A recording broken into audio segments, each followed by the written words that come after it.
నమస్తే, welcome to Durgam channel. Jubilee hills ఉప ఎన్నికల్లో వాతావరణం దాదాపుగా యుద్ధ వాతావరణం నెలకొన్నది. అక్కడ అన్ని పార్టీల వాళ్ళు పూర్తి శక్తియుక్తులను ఉపయోగించి ఇక్కడ ప్రచారం చేసిండ్రు. ఒక రకంగా ఇది జనాభిప్రాయం దృష్టిలో, మీడియా దృష్టిలో రెఫరెండం లాంటిది. 22 నెలల రేవంత్ రెడ్డి పరిపాలన మీద ప్రజలు ఏ రకంగా ఉన్నారు, సంతృప్తితో ఉన్నారా అసంతృప్తి ఉన్నారా అనేది తెలియడానికి ఎన్నికల ఫలితాలు ఒక చిన్న గీట్రాయిలాగా పనిచేస్తాయి.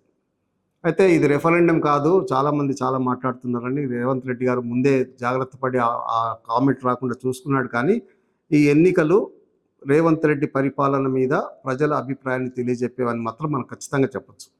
ఆ లెక్కను చూసుకుంటే మొదట్లో నామినేషన్ ఇచ్చిన కొత్తలో పార్టీలు చేస్తున్న రెండు పార్టీలు చేసిన ప్రచార కార్యక్రమాలు చూసిన తర్వాత చాలామందికి ఏం అభిప్రాయం కలిగిందంటే బీఆర్ఎస్ పార్టీ ఇక్కడ సునాయాసంగా గెలుస్తుంది అనుకున్నారు. కానీ అనుకోని విధంగా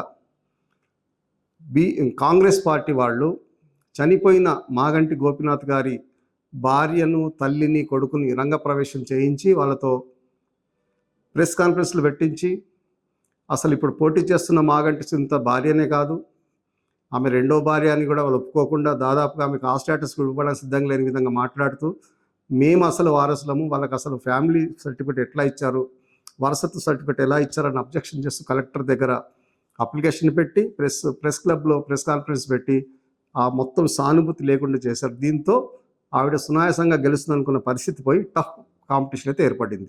దానికి తగ్గట్టుగానే కాంగ్రెస్ పార్టీ వాళ్ళు వ్యూహాత్మకంగా బూత్ లెవెల్ కమిటీలు వేసి డబ్బులు పంచే కార్యక్రమాన్ని పకడ్బందీగా చేస్తున్నారు, చీరలు పంచుతున్నారు, గిఫ్టులు పంచుతున్నారనే వార్తలు మనం చూస్తున్నాం. ఇన్ని వార్తలు చూసిన తర్వాత కూడా ఫలానా వాళ్ళు గెలవబోతున్నారని చెప్పే పరిస్థితి అక్కడ లేదు.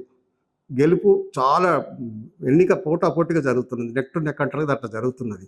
అయితే ఈ రోజు ఎన్నికలకు ముందు రోజు, ఎన్నిక రోజు వాళ్ళు పోల్ మేనేజ్మెంట్ ఎలా చేస్తారనే దాని మీద గెలుపు ఆధారపడి ఉంటుంది.